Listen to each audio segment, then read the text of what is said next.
Hello बच्चों, my self BK Garg. और इस वीडियो में हम लोग देखने वाले हैं quick revision of alternating current.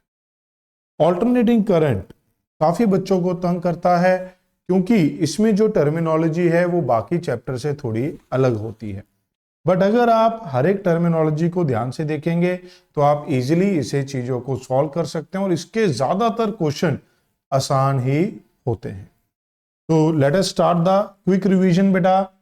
बस उससे पहले फटाफट से वीडियो को लाइक जरूर करना है बेटा और कमेंट जरूर करना है। ओके, और अगर आप हाइप कर पाए तो हमें और भी अच्छा लगेगा। हमें आपकी सपोर्ट की काफी जरूरत है बच्चों। तो ये वाले जो नोट्स हैं ये भी मेरी एक स्टूडेंट ने बनाकर भेजे हैं, शॉर्ट नोट्स, जो अभी दिल्ली के एक कॉलेज में पढ़ रही है। ठीक है, स्टूडेंट कहना गलत होगा, वो हमारी जो इतनी प्यारी सी बेटियां हैं उनमें से एक प्यारी सी बेटी है। ओके, उसका नाम है सानिया। ठीक है, तो बच्चों ने इतनी मेहनत की है तो क्रेडिट देना तो बनता ही है। तो let us start the discussion बेटा फटाफट से। सबसे पहले direct current do not change its direction. आज जस्ट मैं वीडियो रिकॉर्ड कर रहा हूं, हमारा परसों एक टेस्ट भी होना है। तो आज मेरे पास एक बच्चा डाउट लेकर आया। उस क्वेश्चन में ऐसे था कि एक ऐसे दिया हुआ था करंट बेटा और एक करंट ऐसे दिया हुआ था। ठीक है, दो बाकी ऑप्शन तो चलो क्लियर थे। इन दोनों में वो थोड़ा सा कंफ्यूज हुआ कि ये दोनों सेम तरीके से कर्व है, तो इनमें से एसी कौन सा है और डीसी कौन सा है। डीसी वो है बेटा जो एक ही डायरेक्शन में फ्लो करता है। इसमें ये करंट हमेशा पॉजिटिव रहा, हमेशा क्या है बेटा इस एक्सेस से ऊपर पॉजिटिव है। तो ये एक ही डायरेक्शन में बस इसकी वैल्यू बदल रही है, इसे वेरिंग डीसी बोलते हैं। ये करंट अपनी डायरेक्शन बदल रहा है, यहां ये पॉजिटिव है मतलब इधर है, और नेक्स्ट साइकिल में ये ऑपोजिट है नेगेटिव, तो इसे हम ऑल्टरनेटिंग करंट बोलते हैं। ओके, सप्लाई ईएमएफ, जब हम ये करंट और ईएमएफ, ऑल्टरनेटिंग करंट और ऑल्टरनेटिंग ईएमएफ लिखते हैं तो वो साइनसॉइडल फंक्शन लिखे जाते हैं बेटा, साइन या कॉस। ये फाई इसीलिए लगाया जाता है कि अगर मैं इसको 90 कर दूं तो ये कॉस में कन्वर्ट हो जाए। और इसका सिंबल क्या रहता है बच्चों, जो इसका सिंबल रहता है वो डीसी बैटरी का सिंबल क्या था, डीसी का सिंबल था ये डीसी का सिंबल होता है और ये एसी का सिंबल होता है। ओके, और इसे लिखते हैं साइन और कॉस के टर्म में। और भी कई फंक्शन हो सकते हैं, ऐसे वाला भी फंक्शन हो सकता है बेटा, स्ट्रेट लाइन आगे चलकर देखेंगे। बट जो हमारे पास सिलेबस में एसी जनरेटर है उसकी आउटपुट साइन का फंक्शन है, इसलिए हम ज्यादातर क्वेश्चन में साइन या कॉस वेरिएबल लेते हैं, इसे बोलते हैं साइनसॉइडल वेरिएशन। ये जो साइन की मैक्सिमम वैल्यू 1 है, इसलिए ई की मैक्सिमम वैल्यू, ये कोफिशिएंट होते हैं, इनको बोला जाता है पीक वैल्यू और मैक्सिमम वैल्यूज। मीन वैल्यू और एवरेज वैल्यू, मीन वैल्यू और एवरेज वैल्यू क्या होती है बेटा, इस फंक्शन की इंटीग्रेशन ओवर द जो भी टाइम पीरियड दिया हो डिवाइड बाय वो टाइम पीरियड, उसे हम क्या बोलते हैं, आई मीन, आई एवरेज, और दिस इज द सिंबल। आप कुछ क्वेश्चन में ये सिंबल देखेंगे, उसने लिखा होगा find the value of this, इसका मतलब है कि एवरेज वैल्यू और मीन वैल्यू हमें फाइंड करनी। अब जब इंटीग्रेशन की बात कर रहे हैं, अगर हमें ग्राफ गिवन हो बेटा, अगर हमें ग्राफ गिवन हो तो इंटीग्रेशन हमें क्या देती है, एरिया अंडर द कर्व दे देती है बेटा। तो उस केस में हम इसको क्या लिख सकते हैं, area under the curve divide by time. Okay, ऐसे ही आप ईएमएफ भी लिख सकते हैं ओवर वन कंप्लीट साइकिल। अगर आप ये देखें ये कौन सी कर्व है बेटा, ये है साइन कर्व। ये कौन सी कर्व है बेटा, sine curve. Okay, sine curve अगर आप फुल साइकिल में देखेंगे, जितना एरिया यहां पॉजिटिव होगा उतना नेगेटिव, तो टोटल एरिया क्या हो जाएगा, 0, तो एवरेज वैल्यू क्या आएगी बेटा, 0। वैसे ही अगर आप कॉस कर्व देखेंगे तो जितना एरिया पॉजिटिव है a/2 और ये वाला हमारे पास एरिया क्या है बेटा, माइनस ए, ये पूरा है ना बेटा, तो ये पूरा क्या होगा, -a होगा। तो इसका मतलब टोटल एरिया क्या हो जाएगा, 0 हो जाएगा। टोटल एरिया हमारे पास क्या हो जाएगा बेटा, 0 हो जाएगा। क्या ये बात समझ में आई सबको? इसीलिए हम कहते हैं साइन और कॉस की एवरेज वैल्यू क्या होनी चाहिए? 0। काफी सारे क्वेश्चन में हमें इसकी डायरेक्ट जरूरत भी पड़ जाती है। फिर आता ओवर हाफ साइकिल। बेटा हाफ साइकिल अगर आप लेंगे, अगर वो पॉजिटिव हाफ साइकिल है, यहां इंपॉर्टेंट वर्ड क्या है? पॉजिटिव हाफ साइकिल, तो वैल्यू कितनी होगी? 2i0/π, और यहां क्या होगी? 2e0/π। जब आप इसे डेसिमल में लिखेंगे तो 0.64 e0 लिख सकते हैं।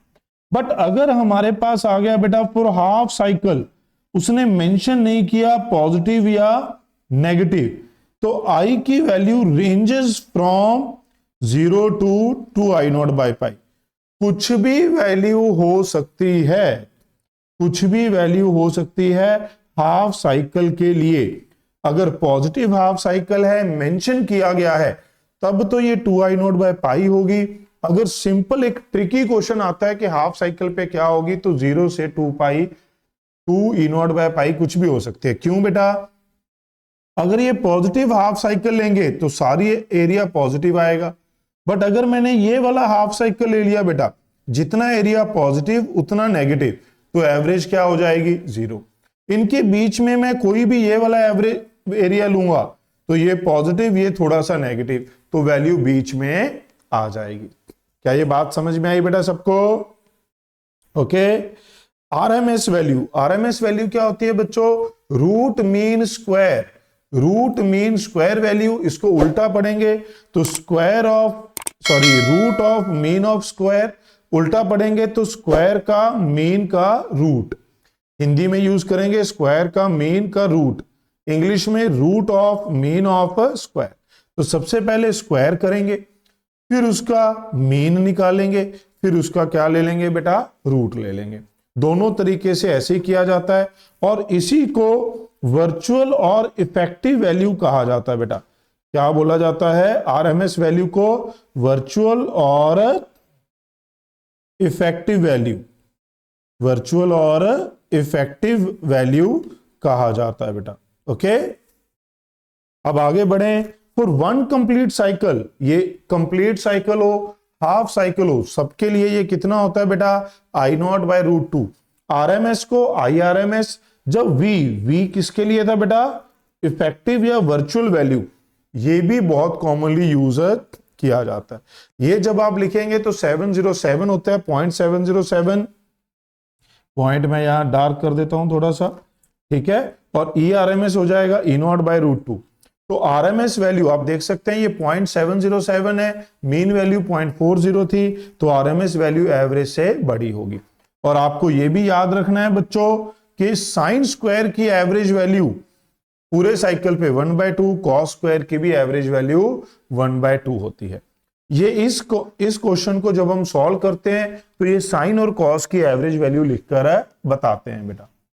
अगर आप यहां पर ध्यान दें, अगर हमें ये एक स्पेशलाइज्ड क्वेश्चन है बेटा, जिसमें अगर हमें करंट के दो कंपोनेंट दिए हों, DC and AC component, DC होगा कांस्टेंट, एसी होगा जिसमें साइन या कोई और वेरिएबल लगा हो, तो हम ये साइन के लिए ही कर रहे हैं, हमारे सिलेबस में यही है।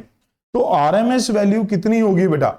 आरएमएस वैल्यू हमारे पास हो जाएगी डीसी कंपोनेंट का square plus peak value of AC component का स्क्वायर डिवाइड बाय 2। या फिर आप इसे क्या बोल सकते हैं? अगर आप इसे बोलेंगे बेटा तो इसे आप क्या बोलेंगे?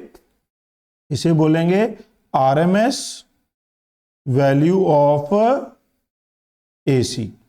उसका स्क्वायर करेंगे तो हमारे पास ये ओवरऑल आरएमएस आ जाएगी।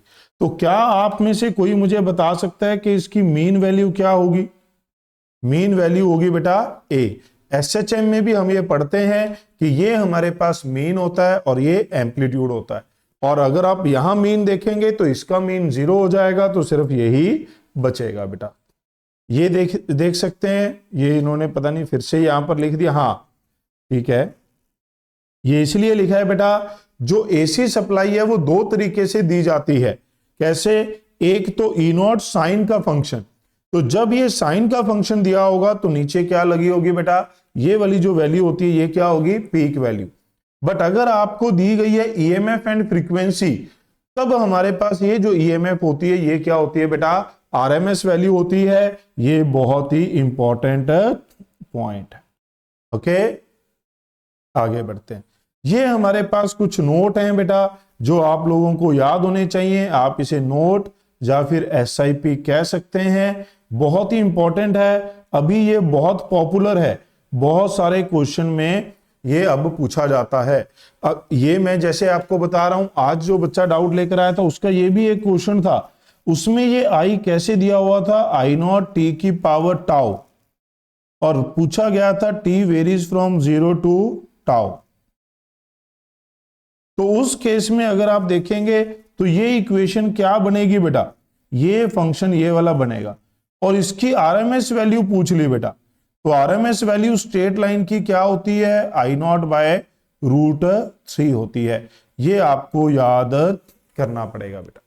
ओके, तो अगर हमारे पास ये कोई स्ट्रेट लाइन फंक्शन है, चाहे ये इतना ही स्ट्रेट लाइन हो, चाहे ये इतना ही स्ट्रेट लाइन हो बेटा, चाहे ये इस तरीके से हो, चाहे मैं इसको ऐसे पूरा लूं, सभी के लिए एवरेज वैल्यू क्या होगी, I naught by 2, minimum plus maximum by 2, और आरएमएस वैल्यू होगी आई नॉट बाय √3 होगी। क्या ये बात समझ में आई? फिर हमारे पास ये एक हमारे पास केस आता है, ये भी एसी है बेटा, पहले पॉजिटिव डायरेक्शन में है, फिर नेगेटिव में है, फिर पॉजिटिव में। अब इसमें एवरेज वैल्यू देखेंगे बेटा पूरे साइकिल में 0 टू टी, ये थोड़ा सा गलत लिख दिया बेटा, यहां पर देखिए ये 0 टू टी है, ये 0 टू टी है, और ये जो है ये क्या है 0 टू t/2। ठीक है, अगर आप देखें 0 टू टी तो ये पॉजिटिव ये नेगेटिव, तो ये 0 हो जाएगा बेटा। अगर सिर्फ 0 टू t/2 देखेंगे तो ये पॉजिटिव ही पॉजिटिव है, और यही हमारे पास एवरेज वैल्यू होगी। आरएमएस वैल्यू बेटा, आरएमएस वैल्यू क्योंकि ये कांस्टेंट है, अगर इसका स्क्वायर कर दोगे यहां से, अगर इसका स्क्वायर कर दोगे यहां पर, तो ये भी पॉजिटिव साइड पे चला जाएगा, तो ये कांस्टेंट है, तो कांस्टेंट की आरएमएस वैल्यू सेम रहती है। फिर ये हमारे पास फेजर मेथड जो एसएचएम में पढ़ते हैं कि अगर आपको दो ये जो करंट है ये ऐसे कॉम्बिनेशन में दिया जाए, तो हमारे पास एम्पलीट्यूड क्या होता है करंट की, मैक्सिमम वैल्यू √I1 का स्क्वायर √I2 का square 2I1 I2 cos delta phi. Delta phi क्या होता है बेटा, इन दोनों का, इसका और इसका फेज डिफरेंस, इन दोनों का डिफरेंस कहलाता है डेल्टा फाई। ओके, यहां पर आप देख सकते हैं, इसको इस तरीके से ड्रॉ किया जाता है बेटा। साइन ओमेगा टी को आप रेफरेंस ले लेते हैं, तो इधर φ1 गया तो ये बन गया, φ2 आगे गया तो ये बन गया। अगर नेगेटिव होता तो नीचे की तरफ कौन सी डायरेक्शन ली जाती है, नेगेटिव, ऊपर पॉजिटिव। ये एसएचएम में फेजर में हम लोग पढ़ते हैं। पीक वैल्यू आ गई तो आप उसके बाद आरएमएस वैल्यू भी इसकी लिख सकते हैं। फटाफट से मैं आपको यहां पर एक क्वेश्चन दे रहा हूं बेटा, इस क्वेश्चन का आंसर आपको कमेंट में लिखना है। ये काफी पॉपुलर क्वेश्चन है, ऑलमोस्ट आप सबने ये क्वेश्चन किया हुआ होगा। आपको मुझे बतानी है इसकी पीक वैल्यू क्या होगी, इसकी पीक वैल्यू क्या होगी। ओके, तो ये क्वेश्चन आपको कमेंट में इसका आंसर जरूर लिखना है।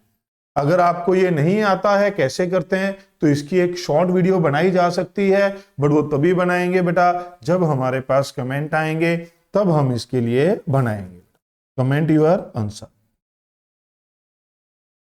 ओके, ये बहुत ही पॉपुलर प्रॉब्लम है। ठीक है, आगे बढ़ते हैं। रजिस्टर विद एसी सप्लाई बेटा, अब जो रजिस्टर होता है एसी में क्या फर्क पड़ता है, डीसी में तो कोई चक्कर नहीं है, V/R कर देते हैं, हमारे पास करंट आ जाता है चाहे कुछ भी हो। बट यहां एसी में आर के केस में तो ये दोनों सेम फेज में है, तो सेम फॉर्मूला यहां पर बन जाएगा।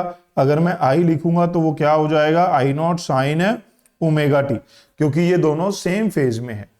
और अगर मैं मैक्सिमम वैल्यू लिखूं, पीक वैल्यू, तो peak EMF divide by resistance. अगर मैं आरएमएस वैल्यू लिखूंगा तो RMS EMF divide by resistance. कई बार बच्चे इसमें ही गलती करते रहते हैं, आपको ये समझना है, जब ये पीक तो ये भी पीक, जब ये आरएमएस तो ये भी आरएमएस, बस इस सिंपल बात को समझना है। तो जो पावर है, पावर का फॉर्मूला क्या हो जाता है, एवरेज पावर, पावर होती है E इंटू आई बेटा। जब आप इसे सॉल्व करते हैं तो एवरेज आता है EV IV, EV IV. LCR में क्या बनेगा, ईवी आईवी कॉस फाई। यहां पर कॉस फाई कितना है, फेज डिफरेंस इनमें कितना है बेटा, फेज डिफरेंस कितना है, 0। ओके, इसीलिए यहां पर ये ईवी आईवी रहता है। आईवी स्क्वायर आर है बेटा, समझ गए। ये आप इसको यहां पर लिख सकते हैं क्योंकि ईवी किसके बराबर था, आईवी इंटू आर, यहां पुट कर देंगे।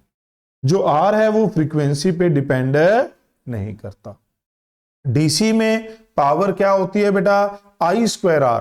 तो ये एक बड़ा इंपॉर्टेंट पॉपुलर क्वेश्चन आपने जब भी प्रैक्टिस की होगी तो ये एक पॉपुलर क्वेश्चन बनता है यहां पर। वो कहता है एसी में पावर और डीसी में पावर 2 टाइम्स है, 4 टाइम्स है, तो बताना होता है कि करंट कितने टाइम्स होगा बेटा।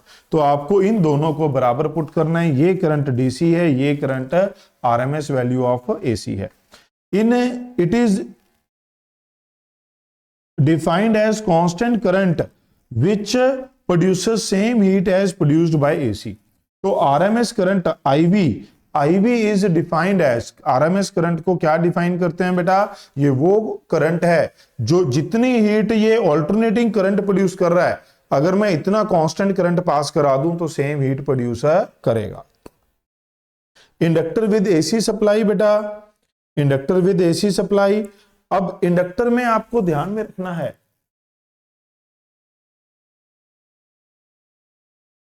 इंडक्टर में आपको ध्यान में रखना है कि जो EL है वो लीड बाय पाई बाय 2 है। तो इसको याद रखने के लिए मैं अक्सर बच्चों को ये बताता हूं कि जो लीड वर्ड है, मैंने इसको ऐसे लिखता हूं, यहां पर थोड़ा सा इसको एडजस्ट कर देते हैं आप। मैं इस लीड को ना अक्सर इस तरीके से लिखता हूं बेटा, ध्यान देंगे, LE ऐसे लिखता हूं जानबूझ के। बात समझ रहे हैं क्यों, क्योंकि ये भी EL है, ये भी LE है, तो हमें ये ध्यान में रह जाता है कि EL मतलब लीड करेगा। तो जो EL है वो करंट को क्या करेगा बेटा, लीड। तो करंट क्या करेगा, तो करंट क्या करेगा बेटा, इसका मतलब है करंट लैग्स।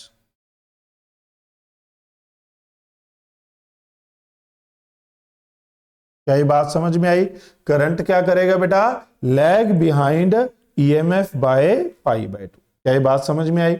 अब इसमें जो करंट होता है, ये पीक वैल्यू, ये क्या होगी, EMF की पीक डिवाइड बाय एक्सएल। अब R के जैसा है बट R नहीं है, इसे क्या बोलते हैं, effective resistance offered by the inductor to the AC supply, नाम है इंडक्टिव रिएक्टेंस। किसके बराबर होता है, ओमेगा एल, और इसकी यूनिट क्या होती है बेटा, इसकी यूनिट होती है ओम। बात समझ में आई। अगर आप आरएमएस वैल्यू लिखेंगे तो वो क्या हो जाएगी, EV by XL, same to same. Power loss, average power loss क्या होता है, 0। ना तो डीसी में ना एसी में इंडक्टर के क्रॉस कोई पावर लॉस नहीं होता, आइडियल इंडक्टर के क्रॉस। अब अगर आप देखें तो एक्सएल किसके बराबर था, ओमेगा एल। तो बेटा इसका जो ग्राफ है वो क्या होगा, लीनियरली वेरी हो रहेगा। जो पावर है, पावर लास्ट में फिर से लिख लेंगे बेटा, चाहे वो किसी के भी अक्रॉस हो, जो फ्रीक्वेंसी ऑफ पावर है, फ्रीक्वेंसी ऑफ पावर सभी केसेस में is 2 times frequency of E और I। बात समझ रहे हैं, सभी केसेस में ये होता है, frequency of power is 2 times frequency of E और I in all cases, in all, सिर्फ इसमें नहीं है, सभी केसेस में ही ऐसा है बेटा। ओके, क्योंकि यहां पर ये 2 का फैक्टर आता है। फिर आता है कैपेसिटर विद एसी। कैपेसिटर जब इंडक्टर में लीड करेगा तो ऑटोमेटिकली जो रेजिस्टर में सेम फेज में है, इंडक्टर में लीड कर रहा है, तो कैपेसिटर में क्या करेगा, लैग्स करेगा। तो ये करंट के पीछे चलेगा। क्यों, क्योंकि हमने ये वाली डायरेक्शन पॉजिटिव मानी थी और ये वाली डायरेक्शन क्या होती है बेटा, नेगेटिव। तो ये पीछे है, लैग कर रहा है। इस केस में करंट क्या होगा बेटा, ई नॉट। इस केस में अगर हम देखेंगे तो हम लिख देते हैं इसको I naught sine omega t plus pi by 2। अगर मैं इसको sine E naught sine omega t लिख रहा हूं। ठीक है बेटा, ये तब है जब हमने सप्लाई के साथ सिर्फ क्या लगाया है, कैपेसिटर लगाया। तो जो कैपेसिटर के अक्रॉस सप्लाई होगी वो जो सप्लाई होगी वही पोटेंशियल कैपेसिटर के अक्रॉस होगा। क्लियर है? तो पीक के लिए peak divide by XC, XC क्या है 1 by omega C. Average power, capacitor में भी कोई एवरेज पावर कंज्यूम नहीं होती, चाहे वो डीसी हो चाहे एसी। फ्रीक्वेंसी के साथ ये कैसे वेरी कर रहा है बेटा, इनवर्सली प्रोपोर्शनल है। फ्रीक्वेंसी के साथ ये क्या है, इनवर्सली प्रोपोर्शनल है, इसीलिए ग्राफ कैसा बनेगा, हाइपरबोलिक बनेगा बेटा। फ्रीक्वेंसी लो होगी तो आप देख सकते हैं एक्सेल स्मॉल होगा, तो ये लो बैंड पास फिल्टर, यानी कि it allow to pass low frequency. Band pass filter मतलब allow to pass low frequency, और हम इसको बोलते हैं offer lesser resistance to low frequency. जब फ्रीक्वेंसी कम होगी तो एक्सेल छोटा होगा, तो ये ज्यादा रेजिस्टेंस ऑफर नहीं करेगा। बट उसके उल्टा जब एफ हाई होगा तो एक्सी स्मॉल होगा, इसीलिए इसे क्या बोलते हैं, हाई बैंड पास फिल्टर। एक और नोट आपको ध्यान में रखना है, RMS value is related to heat produced, whereas average value is related to charge flow. क्योंकि चार्ज फ्लो हमारे पास क्या होता है बेटा, चार्ज फ्लो होता है IDT, और एवरेज में ऊपर क्या था बेटा, IDT। तो charge flow is related to I. अब हम सर्किट में लगा रहे हैं LR सर्किट। इसका क्या मतलब है बेटा, कि हमने यहां सप्लाई के साथ क्या लगा दिया, एक L और एक R। अब क्या होगा, सीरीज में क्या सेम रहता है बेटा, करंट। सीरीज में क्या सेम रहता है, करंट। तो जो EMF अक्रॉस रजिस्टर है वो इस करंट के साथ सेम फेज में होगी, इंडक्टर के क्रॉस लीड करेगी। इन दोनों का जो रिजल्टेंट है वही हमारे पास सप्लाई EMF होगी बेटा। क्या ये बात समझ रहे हैं?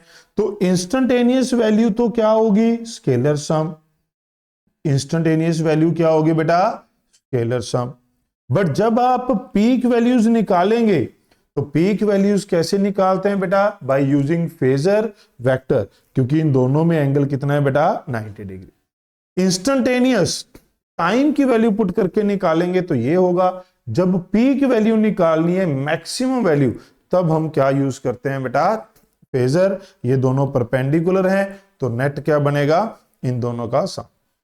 RMS वैल्यू के लिए भी सेम टू सेम, पीक है तो पीक, RMS है तो RMS। अब ये किसकी होती है बेटा, ये हमारे पास किसकी है, सप्लाई। ये हमारे पास किसकी है बेटा, सप्लाई। ये हमारे पास क्या होता है, सप्लाई। ओके, करंट लिखना है सर्किट में, तो EMF क्रॉस R लिख दो, डिवाइड बाय R लिख दो। EMF क्रॉस L लिख दो, डिवाइड बाय XL लिख दो। टोटल EMF सप्लाई लिख दो, डिवाइड बाय Z लिख दो। Z क्या है, इंपीडेंस। इसकी भी यूनिट क्या होती है बेटा, ओम।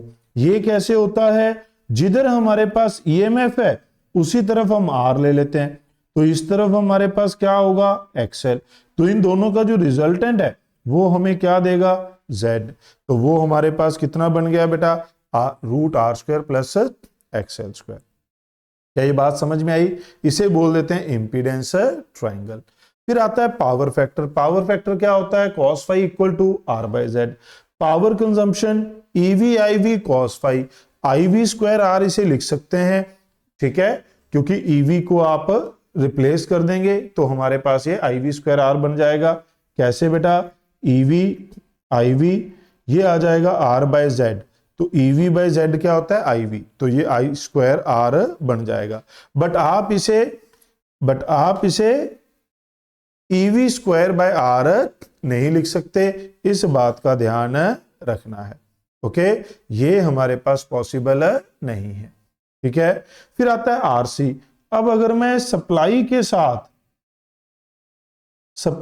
साथ एक रजिस्टर और कैपेसिटर लगा दूं, तो हमारे पास क्या होगा, करंट की डायरेक्शन में ईएमएफ है बेटा और इसी करंट को लैग करेगा, तो अब रिजल्टेंट ईएमएफ पीछे जाएगी, तो करंट लीड द ईएमएफ। यहां पर क्या था बेटा, यहां पर आप लिख सकते हैं current lags behind EMF by phi. Okay, तो यहां पर ये लीड करेगा कितने से, फाई से बेटा, तो करंट वही बनेगा। Z वहां पर क्या था बेटा, एक्सएल था, यहां एक्सी आ गया, कॉस फाई वही है, ईवी बाय जेड लिख सकते हैं, पीक वैल्यू वैसे लिख सकते हैं बेटा आप, सेम टू सेम है, ये पीक वैल्यू है, ये आरएमएस वैल्यूज हैं। अब हमारे पास जो मेन है इंपॉर्टेंट वो क्या है बेटा, LCR, वो भी किस में है, ये सीरीज। हमारे सिलेबस में क्या है, सिर्फ सीरीज सर्किट। अब अगर आप एक एसी सप्लाई के साथ तीनों एलिमेंट लगा दें L C R, ये जरूरी नहीं कि ये सेम ऑर्डर में ही लगे हों बेटा, जैसे भी लगे हों, तो करंट की डायरेक्शन में ईएमएफ क्रॉस R होगी, इससे 90 डिग्री आगे होगी EL और इससे 90 डिग्री पीछे होगी EC। अब अगर दो केस हैं, या तो EL बड़ा होगा, अगर EL बड़ा होगा तो EL माइनस EC हो गया, E क्या करेगा, लीड करेगा।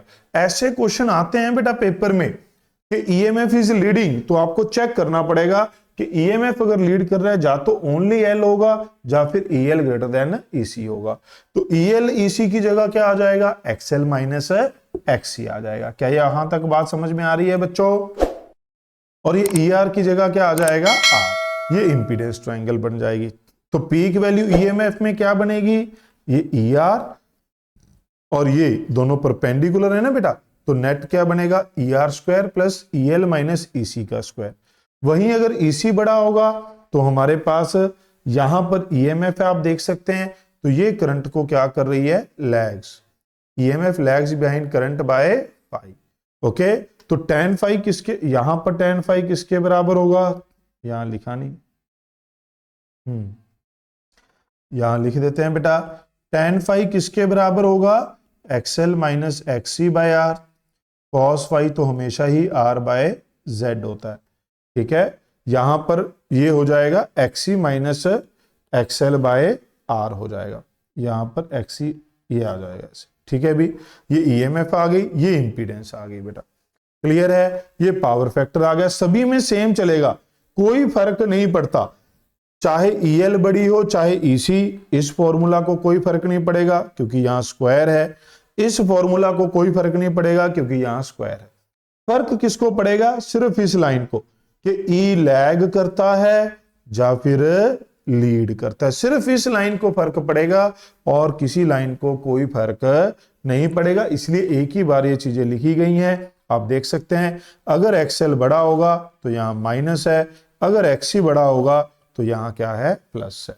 करंट वैसे ही है, R के cross EMF divide by R, L के cross EMF divide by XL, EC के cross divide by XC, supply divide by Z हो जाएगा। ये पीक वैल्यूज होंगी तो पीक करंट आ जाएगा, RMS वैल्यू होंगी तो RMS आ जाएगा। एवरेज पावर जब आप देखते हैं बेटा, तो ये हमारे पास क्या बनता है, एवरेज पावर हमारे पास बनता है बेटा, ये फॉर्मूला, ये क्या है, EV IV cos, जब आप इसे लिखेंगे तो इसे IV स्क्वायर बाय R भी लिख सकते हैं। तो यहां से हमें यह पता चलता है कि LCR सीरीज सर्किट में भी जो पावर लॉस है वो सिर्फ और सिर्फ किसके क्रॉस हो रही है, रेजिस्टर के क्रॉस हो रही है, इंडक्टर और कैपेसिटर के क्रॉस कोई लॉस नहीं होता। आपको ध्यान रखना है बेटा, इसका ध्यान रखना है कि EV स्क्वायर बाय R नहीं लगाना, ये सिर्फ तब लगाया जाता है जब रेजिस्टर हमारे पास R के अक्रॉस हो। क्या ये बात समझ में आई बेटा सबको, ओके, क्लियर है भी, आगे बढ़ते हैं। नेक्स्ट हमारे पास आता है hot wire instrument. AC circuit में जितने भी ये वोल्ट मीटर लगे होंगे, एमीटर, ये सारे हमें कौन सी वैल्यूज देते हैं बेटा, RMS वैल्यू देते हैं बाय मेजरिंग द हीट, इसीलिए इन्हें क्या बोलते हैं, हॉट वायर इंस्ट्रूमेंट। जो डीसी मीटर्स थे, डीसी मीटर से हमारा क्या मतलब है बेटा, इसे बोलते हैं गैल्वेनोमीटर बेस्ड। इसे क्या बोलते हैं बेटा? Galvanometer based. डीसी मीटर का मतलब होता है गैल्वेनोमीटर बेस्ड मीटर थे, वो हम एसी में यूज नहीं कर सकते, but AC meter can be use in DC and AC, दोनों में यूज कर सकते हैं। ओके, अगर मैं डीसी मीटर को लगा दूं एसी में तो वो क्या रीडिंग शो करता है बेटा? कौन सी रीडिंग शो करता है? Show zero. वो कौन सी रीडिंग शो करता है बेटा? जीरो रीडिंग शो करता है एसी में। ओके, फिर एक दूसरा डिफरेंस आता है, DC meter scale is linear, AC meter scale is non linear, क्योंकि ये हीट मेजर करेगा तो आई स्क्वायर के प्रोपोर्शनल होगा बेटा। फिर हमारे पास टर्म आती है वॉटलेस करंट बेटा। अब ये जो करंट का कंपोनेंट है ये तो हमारे पास पावर प्रोडक्शन में जा रहा है, जो दूसरा कंपोनेंट है वो हमारे पास पावर कंज्यूम नहीं कर रहा है, इसलिए उसे क्या बोल देते हैं? वॉटलेस। चोक कॉइल बेटा, फिर हमारे पास एक इंपॉर्टेंट एलिमेंट आता है चोक कॉइल। चोक कॉइल हमारे पास क्या काम आती है? ये एसी सर्किट में करंट को रिड्यूस करती है without increasing much power loss. Current can be reduce without much power loss by using a choke coil. DC में करंट को रिड्यूस करने के लिए रेजिस्टर लगाना पड़ता है। आपने ऐसे क्वेश्चन किए होंगे कि एक बल्ब है ये डीसी में, तो इसको प्रॉपर ग्लो करने के लिए कितनी रेजिस्टेंस सीरीज में लगाएं? अगर ये 100 का है तो वो किया होगा, बट यहां पर हमारे पास आता है कि बल्ब है, बल्ब के साथ सीरीज में मैं क्या कॉइल लगाऊं कि बल्ब प्रॉपर ग्लो कर जाए? तो उससे रेजिस्टर लगाने से हीट लॉस बढ़ जाते हैं, स्टार्टर भी बोलते हैं, बट अगर आप इंडक्टर लगाएंगे तो आपका पावर लॉस बढ़ेगा नहीं बेटा। ओके, चोक कॉइल होती क्या है? एक सिंपल कॉपर कॉइल होती है, इंडक्टर कॉइल जैसी ईएमआई में पड़ी थी, बस इसकी एल फाइनाइट है, रेजिस्टेंस जितनी कम हो इसलिए कॉपर यूज किया जाता है बेटा। आइडियल चोक कॉइल अगर आप लगाएंगे, ये बल्ब है, बल्ब की रेजिस्टेंस हमने यहां आर ले ली बेटा, चोक कॉइल एल है, resistance R. Ideal choke coil के लिए रेजिस्टेंस क्या है? जीरो, इसीलिए जब ये दोनों सीरीज में काम करेंगे तो ये आर है और ये क्या बनेगा? सिर्फ एक्सएल, ओमेगा एल का स्क्वायर। तो करंट कम हो गया but no power loss increase, क्योंकि पावर तो सिर्फ रेजिस्टर के क्रॉस होगी। बट अगर ये नॉन आइडियल चोक कॉइल है तब इसकी कुछ रेजिस्टेंस हमें यहां पर लेनी पड़ेगी। तो टोटल रेजिस्टेंस कितनी हो जाएगी बेटा सर्किट में? ये दोनों सीरीज में हो जाएंगे तो आर प्लस आर का स्क्वायर हो जाएगा और ओमेगा एल अलग से बचेगा। ध्यान रखना है ये आर है तो कॉइल की, बट जब आप इन दोनों को सीरीज में देखेंगे तो ये दोनों रजिस्टर ऐड हो जाएंगे बेटा। तो स्क्वायर है ओमेगा एल क्या है? XL, resistance of choke coil. तो पावर लॉस चोक कॉइल के केस में कितनी होगी? जो करंट जाएगा IV square into R, this is the power loss across choke coil. But total power loss कितनी होगी? जो लोड के क्रॉस होगी प्लस चोक कॉइल के क्रॉस होगी। क्लियर है बेटा? लोड के क्रॉस कितनी है? IV square R. अगर आइडियल है तो ये जीरो हो जाएगा, तो ये दोनों हमारे पास सिर्फ लोड के क्रॉस होंगे बेटा। ओके, फिर आता है इलेक्ट्रिक रेजोनेंस। इसके भी बहुत क्वेश्चन देखने को मिलते हैं, इसमें आगे चलकर बात करेंगे अभी स्पेशल केस की। जो करंट है हमने ऊपर यही लिखा बेटा E/Z। अगर करंट को मैक्सिमम करना है तो इसे मिनिमाइज करना पड़ेगा। इसे मिनिमाइज करेंगे तो XL माइनस XC को जीरो पुट कर देंगे। तो जो हमारे पास रेजोनेंस कंडीशन है उस पे XL XC क्या होते हैं? सेम। तो ये हमारे पास क्या आ गई बेटा? Resonance frequency. इसमें रेडियन पर सेकंड में, तो इसे एंगुलर फ्रीक्वेंसी भी बोल देते हैं। अगर आप ग्राफ देखें तो यहां पर पीक पे करंट मैक्सिमम है, पावर मैक्सिमम है, वो फ्रीक्वेंसी क्या कहलाती है? रेजोनेंस। बट दो और इंपॉर्टेंट फ्रीक्वेंसीज हैं बेटा, इनको क्या बोलते हैं? F1 F2 को half power frequencies. F1 and F2 को क्या बोलते हैं बेटा? हाफ पावर फ्रीक्वेंसीज, क्योंकि इन पे पावर क्या है बेटा? आधी हो जाती है, और जो पावर आधी हो गई तो करंट कितना हो जाएगा बच्चों? 1/√2 टाइम। अब यहां करंट मैक्सिमम है बट इंपीडेंस क्या होती है? मिनिमम होती है बेटा। क्लियर है? When F is equal to F0, अब ओमेगा अगर 1/√LC है तो फ्रीक्वेंसी क्या होगी 1/2π√LC। इसे भी क्या बोलते हैं, रेजोनेंस फ्रीक्वेंसी, बस अब ये हर्ट्ज में होगी। तो जब XL इक्वल टू XC है रेजोनेंस में, तो EL EC के बराबर होगा, क्योंकि सीरीज में करंट तो सब में सेम होगा। अगर EL EC के बराबर है तो E क्या बच गया, ER। क्यों बेटा, क्योंकि E किसके बराबर होता था, ER का square plus EL minus EC का स्क्वायर, ये 0 हो गया, तो E इक्वल टू ER हो गया। तो अब XL XC के बराबर है, तो बेटा Z किसके बराबर होगा, R के, और ये Z क्या है, मिनिमम। तो पावर फैक्टर क्या हो गया बच्चों, इसको क्या बोलते हैं, पावर फैक्टर। इसको क्या बोलते हैं बेटा, पावर फैक्टर। क्लियर बात। अब ये दो इंपॉर्टेंट पॉइंट है, ये भी आज सुबह ही डाउट पूछा था बच्चे ने कि भाई जब ये रेजोनेंस फ्रीक्वेंसी से छोटा होगा, रेजोनेंस पे तो XL XC के बराबर है बेटा, समझिए बात को, रेजोनेंस पे XL XC के बराबर है। अगर फ्रीक्वेंसी कम कर दोगे तो ये छोटा हो जाएगा और ये बड़ा। तो जब फ्रीक्वेंसी कम हो जाएगी तो XL छोटा हो गया, XC बड़ा हो गया। तो उस टाइम पे उस सर्किट में रिएक्टेंस को क्या बोलेंगे बेटा, कैपेसिटिव रिएक्टेंस। क्या बोलेंगे बेटा, कैपेसिटिव रिएक्टेंस। और जब फ्रीक्वेंसी बढ़ेगी तो XL बड़ा हो जाएगा, XC छोटा, तो रिएक्टेंस को क्या बोलेंगे, इंडक्टिव। और सर्किट को भी क्या बोलते हैं, इंडक्टिव। क्लियर है। फिर हमारे पास बात आती है क्वालिटी फैक्टर की बेटा। क्वालिटी फैक्टर क्या होता है हमारे पास, ये शार्पनेस ऑफ कर्व को डिसाइड करता है बेटा। High value of Q means high sharpness of the curve. अगर ये है रेजोनेंस फ्रीक्वेंसी और ये क्या है, इसको बोलते हैं बैंड विड्थ, यानी कि difference of half power frequency. Difference of half power frequency. Higher value of Q represent higher sharpness of the curve. Clear है बेटा, क्या ये बात समझ में आई। इसका फॉर्मूला आपको याद होना चाहिए, ये होता है 1/R√L/C। कहां से आया अभी देखते हैं, पहले ये देख लेते हैं। हमने देखा बेटा जो ओमेगा नॉट है वो कितना है, ओमेगा नॉट है 1/√LC, and omega 2 minus omega 1 क्या है, R/L। जब आप इन दोनों को डिवाइड कर देंगे बेटा omega naught by delta omega, तो आपके पास बन जाता है L/C, जो हमने ऊपर लिखा बेटा। क्लियर बात। अब आपको न्यूमेरिकल्स में इस चीज की भी जरूरत पड़ेगी, इस चीज की बेटा, कि ये तो ओमेगा नॉट है, ओमेगा 1 माइनस ओमेगा नॉट क्या है, डेल्टा ओमेगा। सब जगह ओमेगा की जगह फ्रीक्वेंसी की जा सकती है बेटा, डिपेंड करता है यूनिट रेडियन पर सेकेंड है या फिर हर्ट्ज है। तो ये जो गैप है ये डेल्टा ओमेगा कहलाता है, ओमेगा 2 माइनस ओमेगा 1। और ये जो ओमेगा है बिल्कुल सिमेट्रिक है, तो ये ओमेगा डेल्टा ओमेगा बाय 2, ये डेल्टा ओमेगा। तो ओमेगा 1 को क्या लिखा जाता है, omega naught minus delta omega by 2।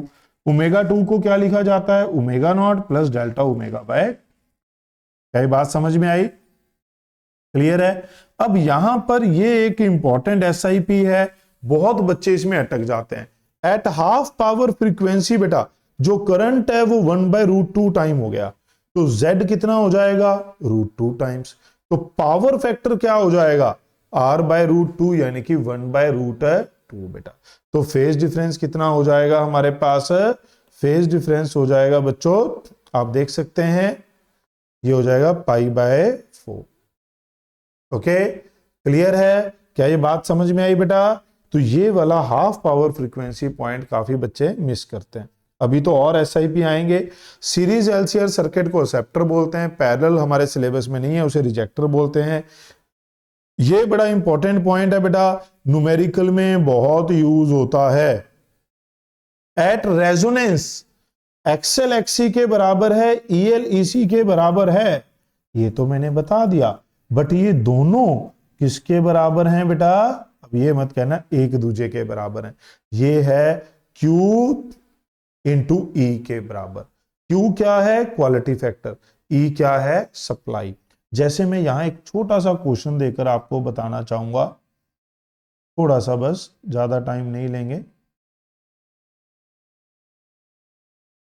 जैसे ये है, मान लो ये हमारे पास सप्लाई है 200 वोल्ट 50 हर्ट्ज, तो ये RMS वैल्यू हो गई बेटा। अब अगर मैं यहां पर कह दूं कि यहां एक मीटर लगा है, वो मेजर कर रहा है 400 वोल्ट, तो यहां वाला भी मीटर क्या मेजर करेगा बेटा? 400 वोल्ट। और यहां वाला कितना मेजर करेगा, ये अभी देखते हैं।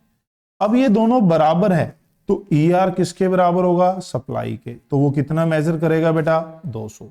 अगर मैं क्वालिटी फैक्टर सीधा सीधा पूछ लूं तो आप कह सकते थे EL बाई E, तो वो 400 बाय 200 यानी कि क्या हो जाएगा? 200 हो जाएगा। इस तरीके से ये बहुत ही ज्यादा यूजफुल हमारे पास रहता है बेटा। क्लियर है? अगर हमें ये दोनों बराबर दे दिए तो ये रेजोनेंस है। रेजोनेंस है तो EL और E में जो डिवीजन है वो क्या होती है? Quality factor.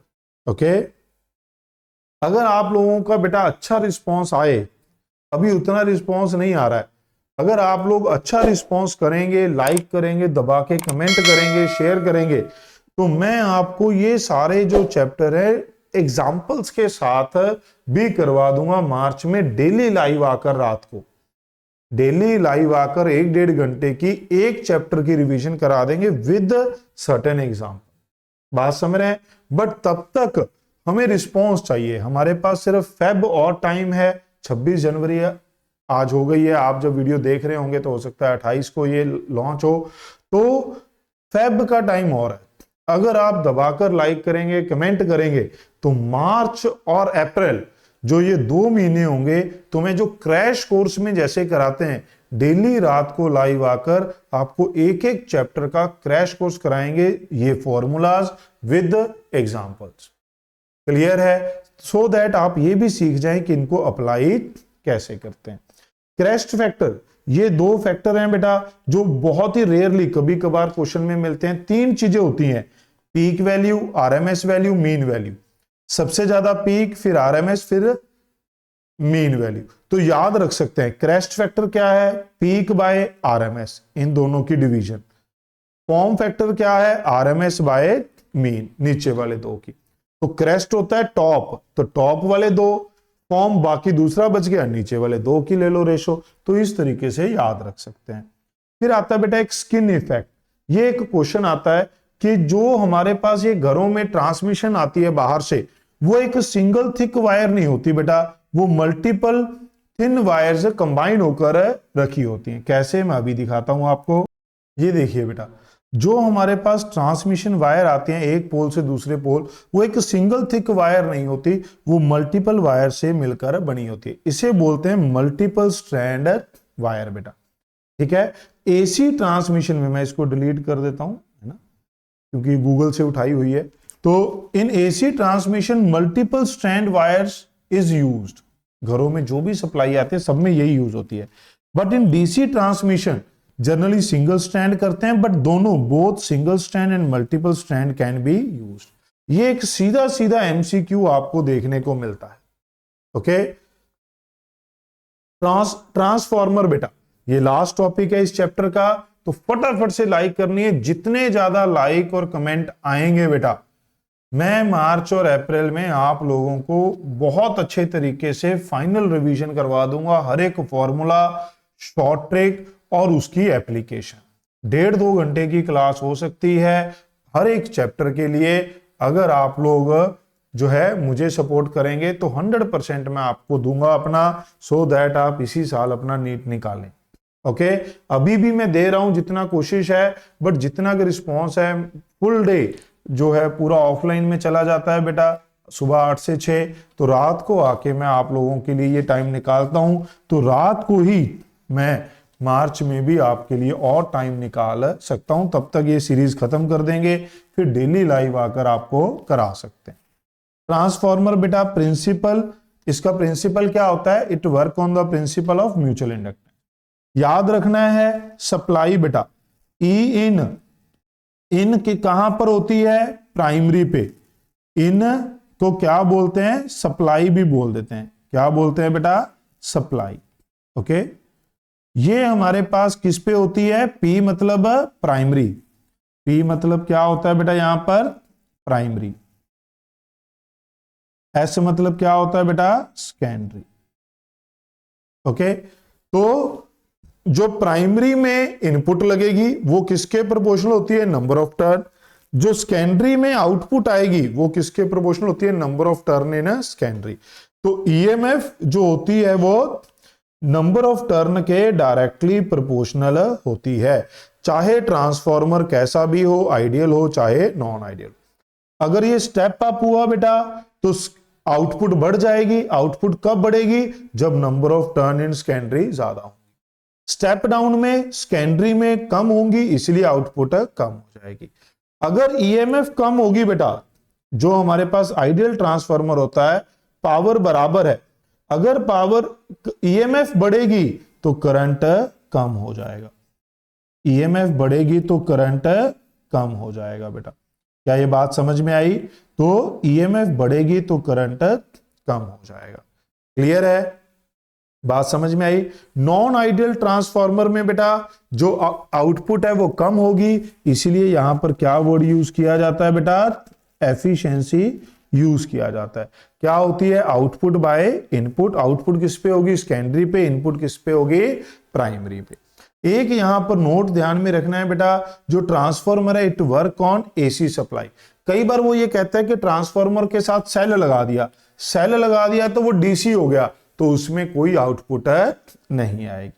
क्या ये बात समझ में आई बेटा? ट्रांसफार्मर में ये 2-3 पॉइंट हैं जो आपको ध्यान में रखने हैं। वेरियस लॉसेस कौन कौन से होते हैं? फ्लक्स लीकेज होता है, फ्लक्स सारा का सारा सेकेंडरी में से पास नहीं करता। Eddy current losses, ferromagnetic core होती है बेटा, बार बार मैग्नेटाइज करेंगे तो एडी करंट लॉसेस होंगे। जूल हीटिंग लॉस, जो वायर जो कॉइल है वो कॉपर वायर की बनी होती है, उसमें से करंट जाएगा तो I2R हीट लॉस होगा। हिस्टेरिसिस लॉसेस बेटा, क्योंकि वो वो हिस्टेरिसिस लॉस है बेटा, फेरोमैग्नेटिक कॉइल है, वो बार बार मैग्नेटाइज और डीमैग्नेटाइज होगी। एडी करंट, वो एक मेटेलिक कॉइल है, उसके क्रॉस मैग्नेटिक फील्ड वेरी करेगा टाइम के साथ, तो उसमें एडी करंट लॉसेस होंगे। क्लियर है बेटा? ट्रांसफार्मर का यूज क्या होता है बेटा? It decrease power loss during transmission. जो ट्रांसमिशन में बेटा, ट्रांसमिशन में जो पावर लॉसेस होते हैं उसको ये डिक्रीज करता है बाय रिड्यूसिंग करंट। तो एक शहर से दूसरे शहर, एक गांव से दूसरे गांव जो पावर लाइन जा रही होती है उसे हम बोलते हैं हाई वोल्टेज लाइन। वोल्टेज बढ़ गई, करंट कम हो जाता। क्लियर है बेटा? इसके साथ ही हमारे ये चैप्टर की रिवीजन, फॉर्मूला, कंसेप्ट खत्म होते हैं बेटा। उम्मीद है आपके सारे कंसेप्ट क्लियर हुए होंगे, तो वीडियो को लाइक जरूर करिएगा। इस वीडियो के लिए इतना ही है, जल्द मिलेंगे नेक्स्ट वीडियो में। Remember to like, comment and share.